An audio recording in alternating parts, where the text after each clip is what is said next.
Just like with religion, politics, and sport teams, the young, loyal followers of Lionel and American Flyer engaged in a spirited and passionate debate over the finer points of their preferred toy train manufacturer.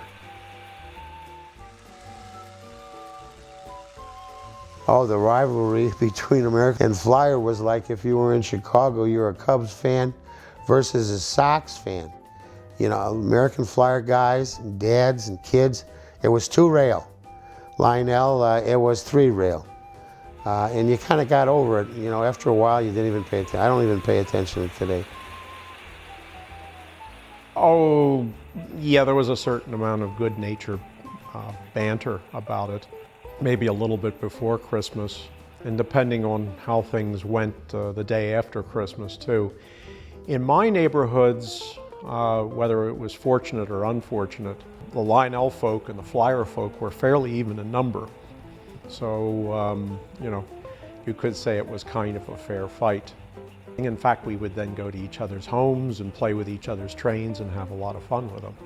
Both brands had very much something to offer, obviously. And then there were a few friends, too, who had Marx electric trains as well. Yeah, my buddy Gary up the street from me, just a few houses up, he was a Flyer guy. It had a very nice small Flyer layout. And we enjoyed the general, usual, customary banter of the 2-rail versus 3-rail and more scale-like, although scale wasn't the word we used at the time, but in a good-natured sort of way. But I went up the street and played with his Flyer trains. He came down the street and played with my Lionel trains. Well, the Lionel knuckle couplers have always been reliable, and they're a little large, but that's never bothered me overly much.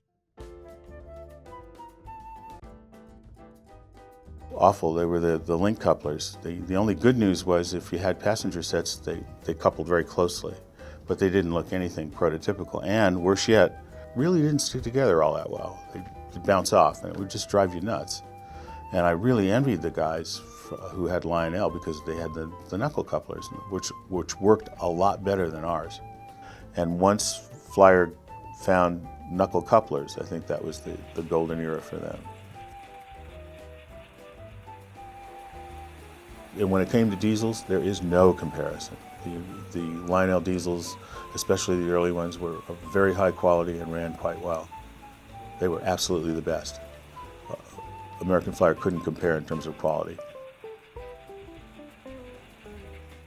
Well, growing up as an American Flyer kid, I lived in a project in TCI apartments in Fairfield, and there were lots of kids in the apartments, and we probably had a few more American Flyer people than we did Lionel, and we used to get in fights and arguments over them. And of course, the Flyer argument was 2-rail track, good smoking choo-choo, and the Lionel argument, of course, was better couplers. Oh, and a better whistle. It was an ongoing battle, but there were more of them than there was of us, as far as Flyer and Lionel. But I love my Flyer. I, to this day, have a whole caseload of my favorite Flyer trains, and I have a whole caseload of Lionel trains. We went to the YMCA on Saturday morning, and that was part of the fun of toy trains. Our gang, we would travel in a gang, and we'd bring our engines down. Well, I'll be honest with you, the Flyer never won. They had a 2-rail track, Lionel always was faster.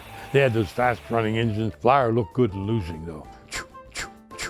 It was going down there, but it didn't go as fast as that little stinking Scout.